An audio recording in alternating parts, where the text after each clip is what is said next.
After being stalled on Friday night when 4 Republicans voted against the One Big Beautiful Bill, the House Budget Committee advanced the measure late last night after a weekend of talks and negotiations. The bill has one more stop in the Rules Committee before advancing to the House floor for a vote, just ahead of the Memorial Day deadline set by House Speaker Mike Johnson. Here to discuss this is Congressman Estes, who serves on 3 House committees, including the Budget Committee. He represents the 4th Congressional District of Kansas. Congressman Estes, welcome back to Washington Watch. Thanks for joining us after a long weekend. Well, thank you, Tony. It's great to be back. All right, so let's talk about the process. Late last night, after a weekend of negotiations, the bill passed. What concessions were made to conservatives to get this bill across the line?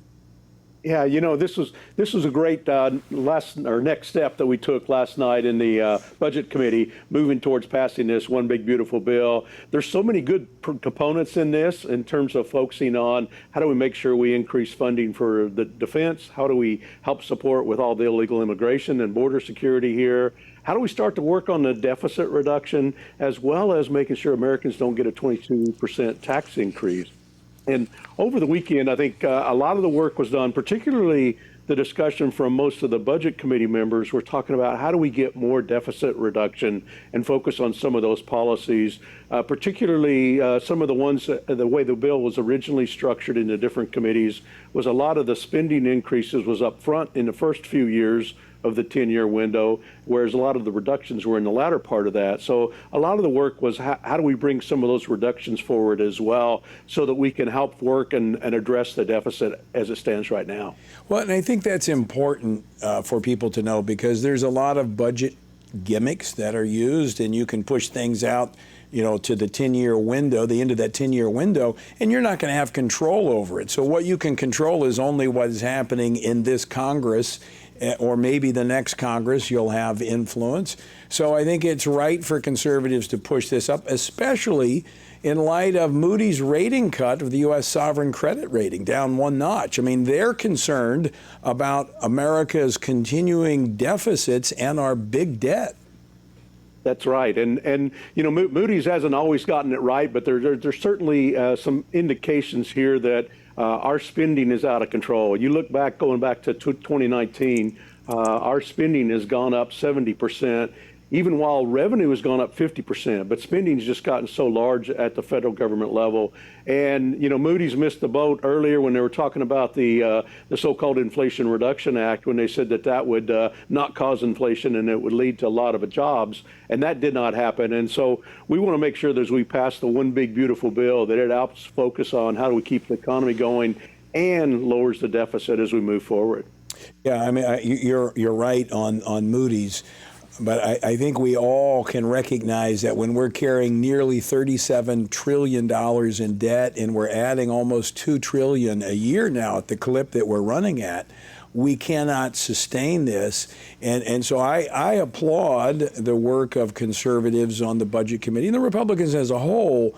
But there's been a lot of give and take. I was actually talking to the Speaker over the weekend, and as we accommodate the conservatives here, what's going to happen next with the moderates who are wanting an increase in the deduction for local, state and local taxes? Are they going to get a bigger deduction for that from the blue states?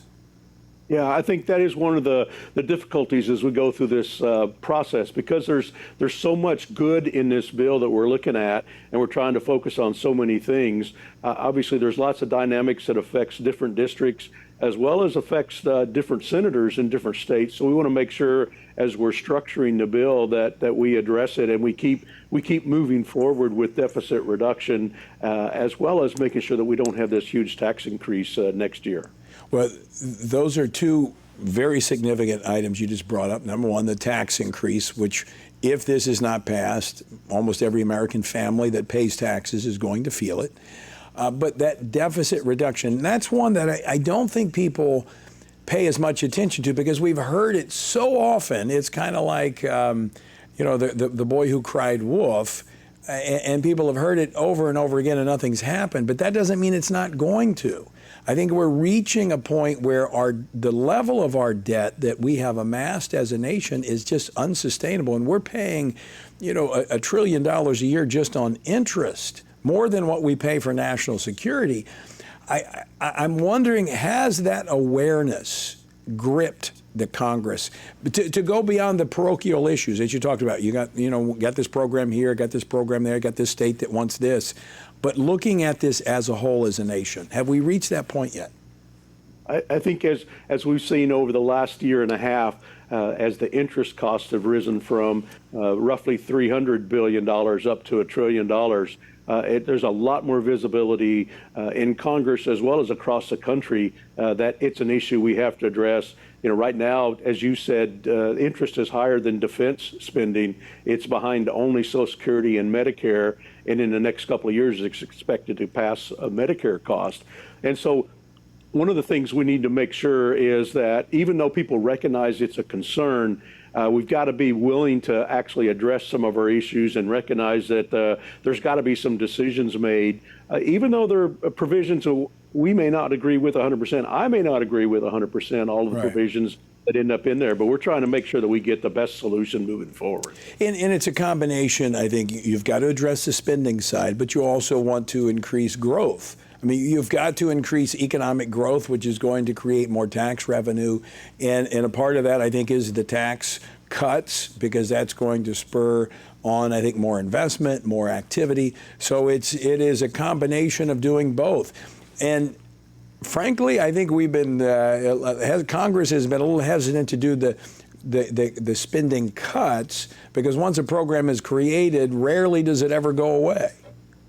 It really is. I mean, as President Reagan said, that's almost the closest thing to eternal life is a federal government program, and it's much difficult to stop those programs once they get started because they take on a constituency of their own. But we've got to make some of those tough decisions, as well as making sure that when we put policy in place, it does address those pro-growth things.